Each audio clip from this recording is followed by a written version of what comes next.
En videos anteriores hemos explicado algunas verdades y enseñanzas de Buda, así como parte de su biografía.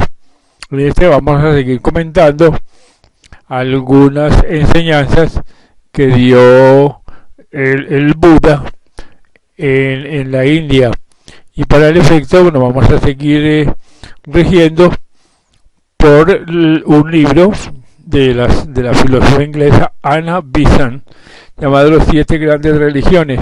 Como ya hemos dicho, la señora Besant fue presidenta durante más de 30 años de la Sociedad Teosófica, fundada por la también filósofa Elena Blavatsky, que es autora de ese maravilloso libro, La Doctrina Secreta, donde ella plantea las claves para decodificar los libros sagrados de todas las religiones, puesto que estos son simbólicos, están encriptados y sin dichas claves es imposible conocer su verdadero significado. Pero volviendo a nuestro propósito, veamos lo que dice la señora Besant sobre algunas de las enseñanzas budistas.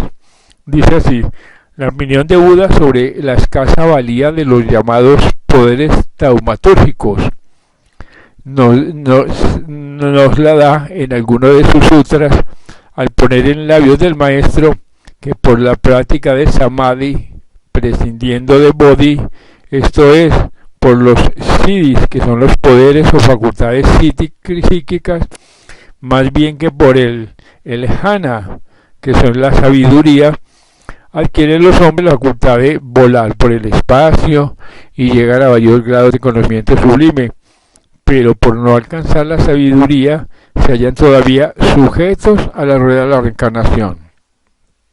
Y añade: gran controversia suscitó la aparente negación atribuida a la Iglesia del Sur de la persistencia del ego que pasa de una vida a otra. Algunos orientalistas, como el Dr. Rhys Davis, insisten en ello, y gran parte de la desconfianza popular india acerca del budismo dimana de suponer que las enseñanzas de Buda no admiten el ego. Sin embargo, son explícitas en este punto. Por ejemplo, así cuando le preguntaron acerca de los discípulos que habían muerto, le preguntaron: ¿en dónde has renacido y cuál es tu destino? Respondió: uno ha alcanzado la emancipación, otro se ha convertido en Sandagamin, y la primera vez que vuelva a la tierra tendrá triste fin. Otro no está ya sujeto a renacer en sufrimiento.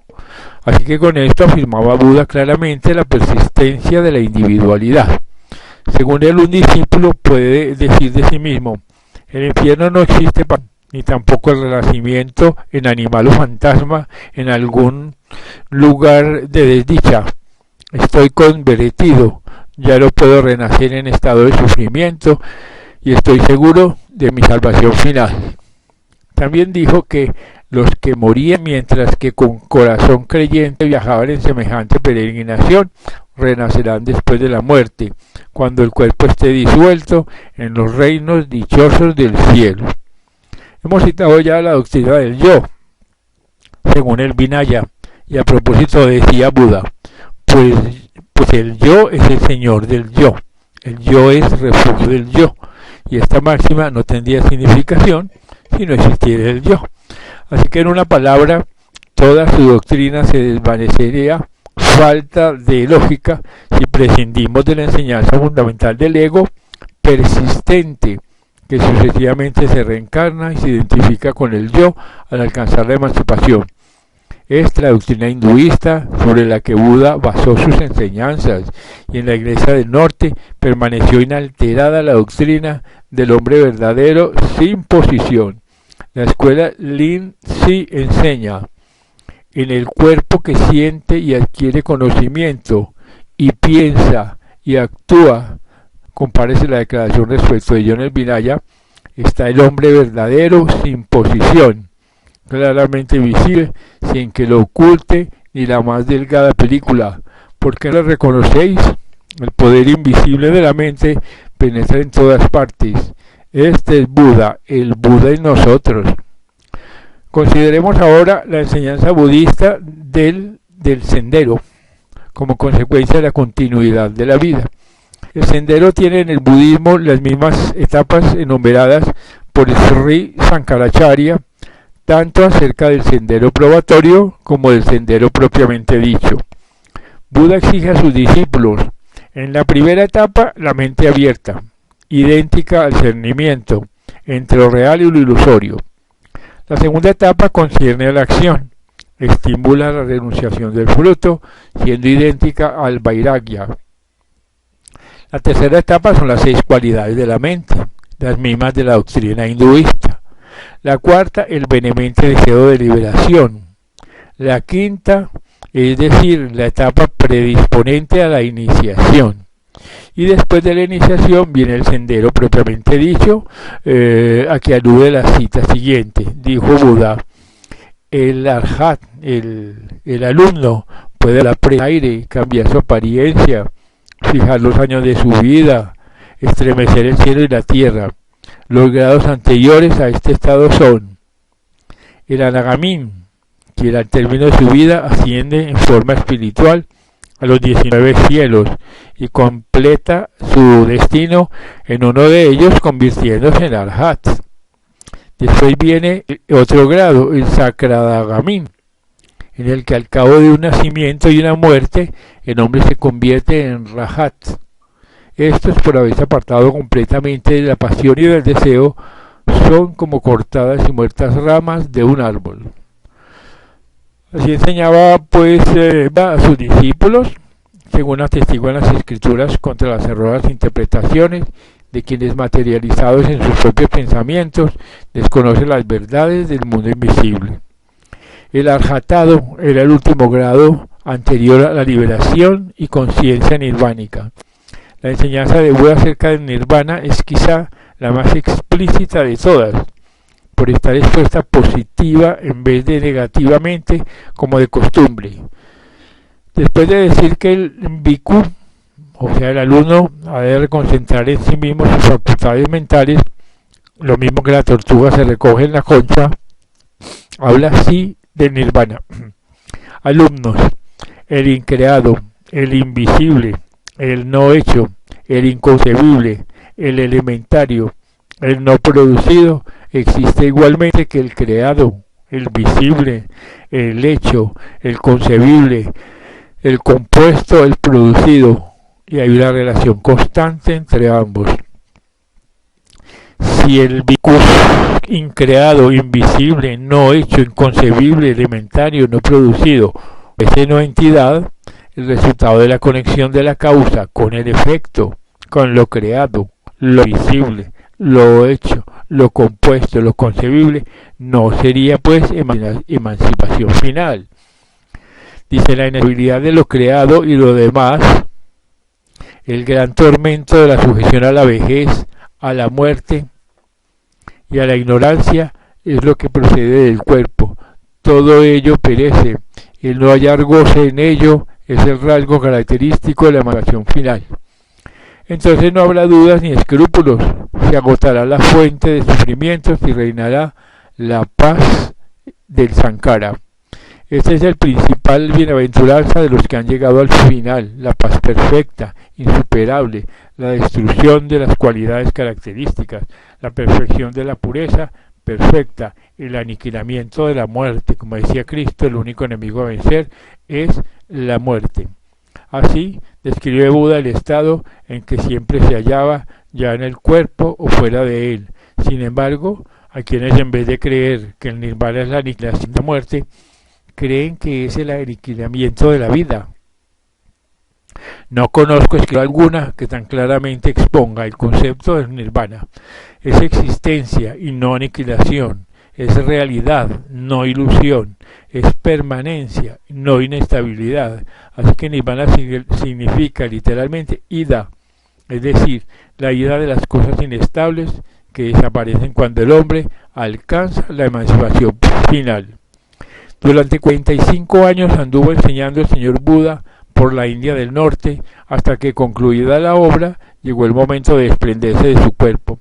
Hay una extraña historia acerca de su desencarnación. bastante significativa en los antiguos tiempos, pero que actualmente la toman en sentido literal los que acostumbran a comer carne de cerdo.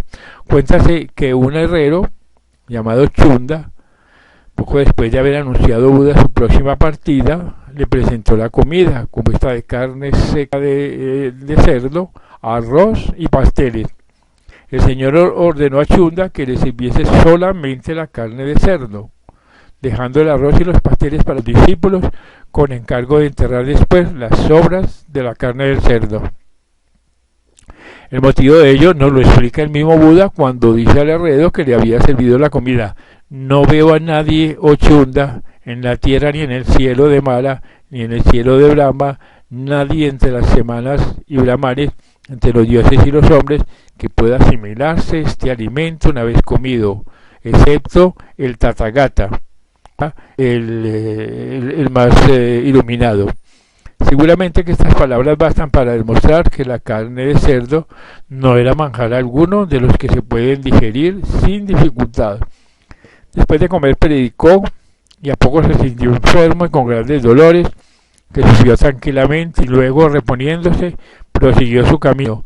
Aquel mismo día notaron los discípulos que su piel brillaba con vivo resplandor, y dijo a Ananda que era señal de que partía aquella noche, y echóse en el lecho, descansó un rato, y luego se levantó y fue a la avenida de Sala de las Mayas, y se recostó entre dos árboles gemelos, con la cabeza hacia el norte.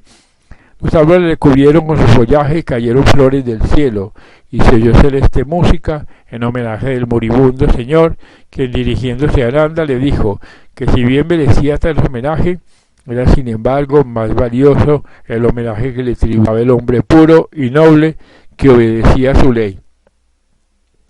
Los devas se reunieron y multitud de gentes acudieron a rendirle el último homenaje.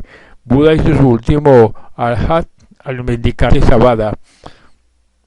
500 discípulos le rodeaban en los últimos momentos y les habló de esta manera: mirad ahora, hermanos, os lo ruego, la decadencia es inevitable en toda cosa compuesta.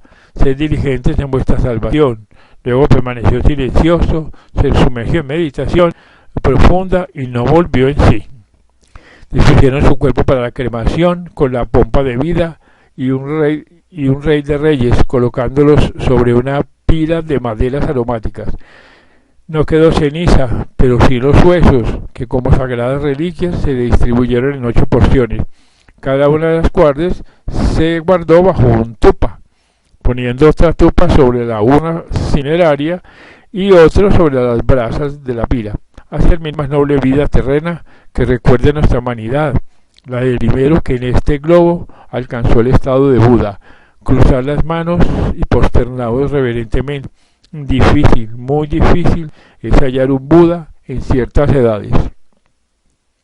No tenemos tiempo de seguir el desenvolvimiento del budismo en sus diferentes escuelas de filosofía, la aparición de los nobles instructores educados en ellas, la materialización de la fe entre gentes menos evolucionadas y de inclinaciones poco metafísicas, y el mantenimiento de su pureza original en las escuelas esotéricas.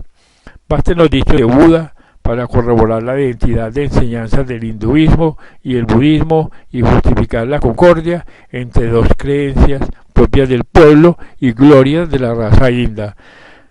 La doctrina de Buda, pues, del poderoso, del iluminado, del primero que nuestra humanidad llegó a la plenitud de la sabiduría, es la restauración de la primitiva doctrina. Demasiados odios separan al hinduismo y el budismo. Sospechas, dudas y antagónicos han abierto un abismo entre las dos poderosas religiones, sin que los hombres traten de salvarlo ni de un lado ni de otro. Sin embargo, los maestros de ambas religiones pertenecen a la misma fraternidad. Los discípulos de ambas se encaminan hacia la misma fraternidad.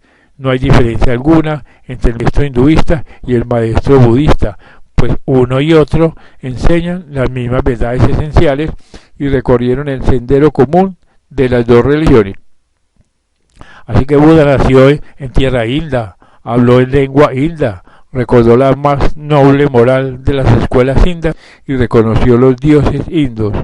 ¿Por qué pues ha de negarle el pueblo indo el título de maestro, aun cuando inconsecuentemente la reverencien como avatara, muchos indios ortodoxos, porque prevalecer la enemistad contra la fraternidad, la sospecha y el odio contra la paz, porque excluís de vuestra simpatía y negáis vuestra reverencia y vuestro amor a la poderosa religión que domina tantos millones de mentes, a la noble filosofía que educa tantos millones de inteligencias y al hombre cuya vida superó en perfección a la de los hombres más evolucionados de nuestra raza. Así que Buda, gloria de la nación india, viene a vosotros como hombre de vuestra raza, nacido de la casta satriya de la raza aria, y enseña en nueva forma las antiguas verdades, para que las comprendan las multitudes. Así que Buda es nuestro y del mundo entero, es el maestro mayor, la más pura y preciosa flor humana que abrió en tierra india. Hablaba en lengua india y amaba al pueblo indo, enseñaba a las gentes, trabajaba por ellas, las sanaba, las instruía, y su rebosante compasión inundaba los mundos. Así que agrega, debemos pues reverenciar al bendito, al Señor, al Maestro. Si le reconocemos como Maestro entre los dioses, bien podemos rendirle homenaje como Maestro entre los hombres. El hinduismo y el budismo deben unirse en cordial abrazo, como madre e hijo, que borrando viejas enemistades echan en olvido al abrazarse la historia de su larga separación. Solo volvería a ser uno el lugar indo. El mismo cobijaría a la madre y la hija, e influyendo en el mundo occidental con una misma lengua, ayudaría a la redención de la humanidad en que nació y por la cual vivió Buda. Repitamos todas las palabras con que termina el relato de la partida, inclinados con las manos cruzadas, que difícil, muy difícil, es hallar un Buda en ciertos de edades. Así pues, este es un breve recuento de la biografía y de las enseñanzas del budismo y fuera en la India y fuera de la India.